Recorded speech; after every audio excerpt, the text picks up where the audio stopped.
I've got a little time today, so I'm going to go ahead and put the uh, Dynamat type material in. I don't want to use the phrase because I don't know that it didn't say Dynamat on it, but I'm going to install that, and then I'm going to go ahead and try to put the carpet in, and I'll kind of talk to you as we go along. The material comes in large sheets, and luckily my sheets seem to fit perfectly between the wheel wells, and so it minimized the amount of cutting that I had to do. You do have to take out anything that you want the material to go under, and so I did take out the seat belts and disconnected some wires and made sure that I was able to get them back in. The front was, I mean, pretty easy. It was actually really easy. I used almost complete sheets for everything. I think I had 30 square. I'm not sure how much I bought, but it was, it was a bit, but not a lot. So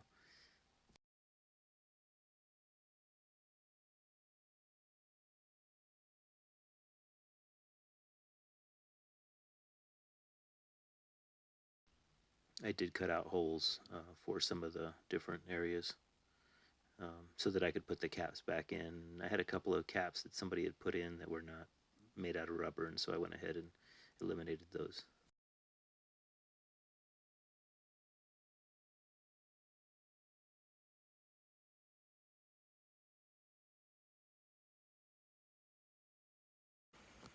All right, that was a good start. It's really easy to do.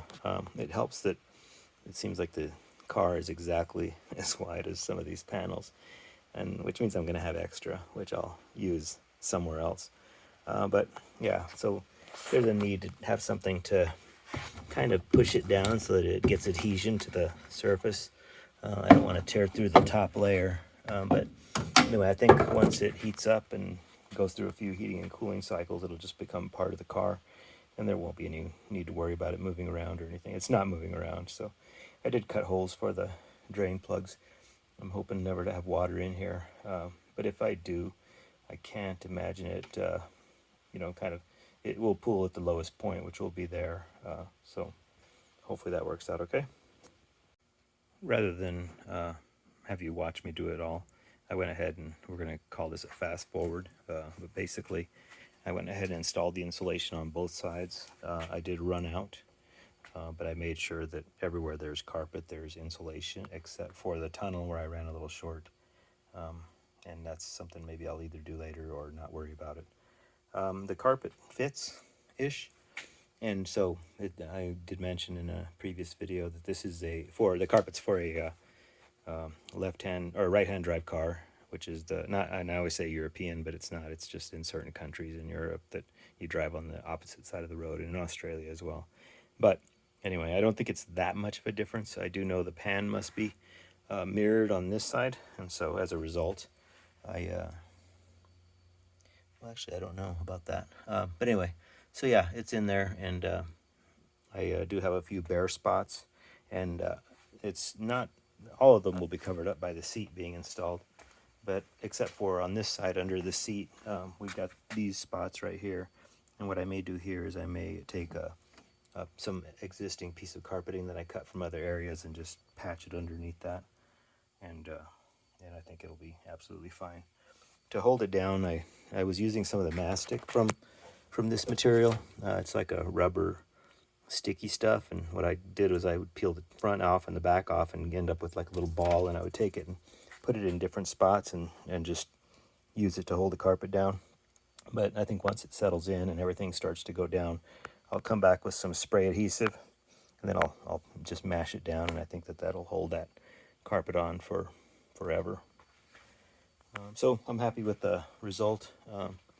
Next, I just need to get the seats in there, which I determined I would do next because I have to install the mounts, and if I install the back window, I'm going to have a hard time accessing those mounts. So I'll install the seats and then work around them to get the rest of the interior in. I'm still thinking about it. So, all right. Well, thank you for watching. I'm going to just post this up just to give an update for everyone. Thank you for watching. Something that I thought of as I'm finishing up this video, I'm thinking that, it's good to share kind of the money that I'm spending on this for kind of each of the projects. I don't want to talk too much about it because some of the expenses are a bit much, but this carpeting, actually refreshing the interior, is going to be really easy. I spent $38, I think, on the Dynamat material.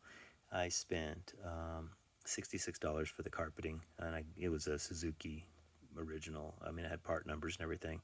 I mean, the fit is not great, and the quality is probably about what they came with from the factory.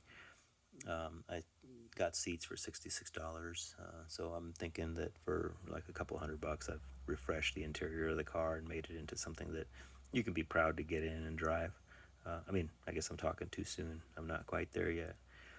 But anyway, yeah, thank you. I do appreciate you watching, and I'd like you to like if you like it, share if you want to share it with someone else, subscribe if you want to keep up with what's going on, and most importantly, I mean, let me know what I'm doing right. Let me know what I'm doing wrong. Let me know if there's something else that you want to see. I appreciate everyone that watches this to this point of the video. Thanks again.